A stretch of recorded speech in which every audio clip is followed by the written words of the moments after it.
There once was a palace, and in that palace was a puppet, sound asleep. You know, I could just pretend that I don't remember what happened after that, and then make up some boring story and get this over with.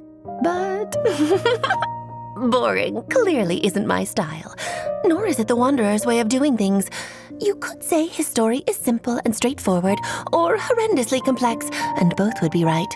It all depends on the storyteller. Are you sure it has to be me? Fine. Let's get this over with. If you happen to run into this Wanderer, don't let his menacing expression make you nervous. He's really not all that hard to get along with. You just need to keep your distance, that's all. Don't provoke him, and he won't kick up a storm. Simple, isn't it? He doesn't like to talk about it much, but the Wanderer has quite a lot of experience in forging weapons. So when the Wanderer ascends bows and catalysts, it doesn't cost him as much mora. The Wanderer's normal attack can combo up to 3 wind blades, dealing anemo damage. His charged attack consumes some stamina and creates a high-pressure wind blast in front of him after a short casting time, dealing AoE anemo damage. The Wanderer's elemental skill harnesses the power of the air all around as he casts off the shackles of gravity, dealing AoE anemo damage and rising into the air as he enters the wind-favored state. In this state, the Wanderer is unable to use plunging attacks, and his normal and charged attacks are converted to Kugo Fushodan and Kugo Tofukai, which deal increased damage over a wider AoE. Using Kugo Tofukai will not consume stamina. The Wanderer hovers in midair while in this state, continuously consuming Kugo Ryoku points to remain airborne.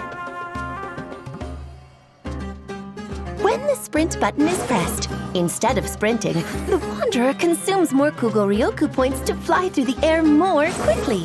Holding sprint maintains a faster flying speed while consuming points at a faster rate. Pressing jump raises the Wanderer higher into the air at the cost of Kugo Ryoku points, and holding jump does so continuously. The wind-favored state ends when all Kugo Ryoku points are used up. The wind-favored state allows the Wanderer to do battle from midair, as well as explore difficult terrain more easily. Casting his elemental skill again while airborne brings the wind-favored state to an end. After unlocking the talent Jade Claimed Flower, if the Wanderer's elemental skill makes contact with Hydro, Pyro, Cryo, or Electro when cast, the wind-favored state provides different buffs depending on the element. Hydro increases the Wanderer's Kugo Ryoku point cap. Pyro increases the Wanderer's own attack. Cryo increases his crit rate. And Electro causes him to regain some elemental energy when Kugo Fushodan and Kugo Tofukai deal damage to enemies.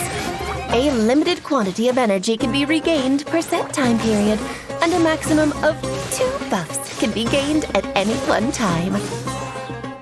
The force of wind cannot always be seen, but it can certainly be felt. After unlocking the talent Gales of a Reverie, when Kugo Fushodan or Kugo Tofukai hits an enemy, the Wanderer has a chance to gain the Descent effect. The next time the Wanderer uses his alternate sprint to fly at speed, the Descent effect is consumed instead of Kugo Ryoku points, and several wind arrows are fired, each dealing anemo damage. If a Kugo Fushodan or Kugo Tofukai does not trigger the Descent effect, the chance of triggering the effect next time is increased. Know your place!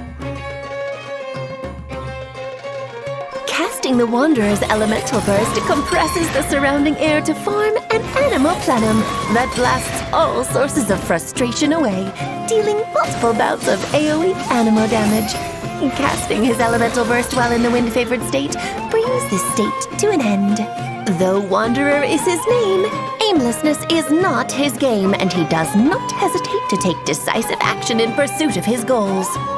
The Wanderer's elemental skill is his preferred means of doing battle. Once in the wind-favored state, he attacks from the air using his Kugo Fushodan and Kugo Tofukai to deal increased anemo damage with a wider AoE.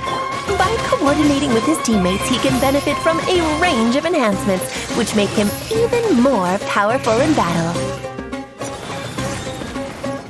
When energy is full, the Wanderer unleashes his elemental burst, dealing several rounds of AoE animo damage in one fell swoop, devastating all obstacles that stand in his way.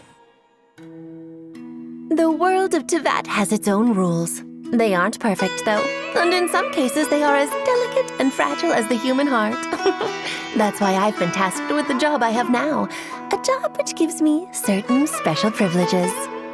I'm someone who likes having the freedom to live their own life, but I don't mind this job.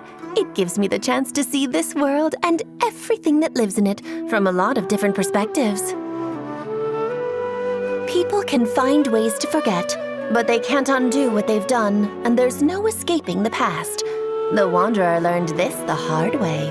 But what about his future? Which way will the wind blow? A lot of people crave the power to predict the future, but I doubt the Wanderer cares for that. With a past like his, he knows the only way is forward, whatever lies ahead, for better or for worse.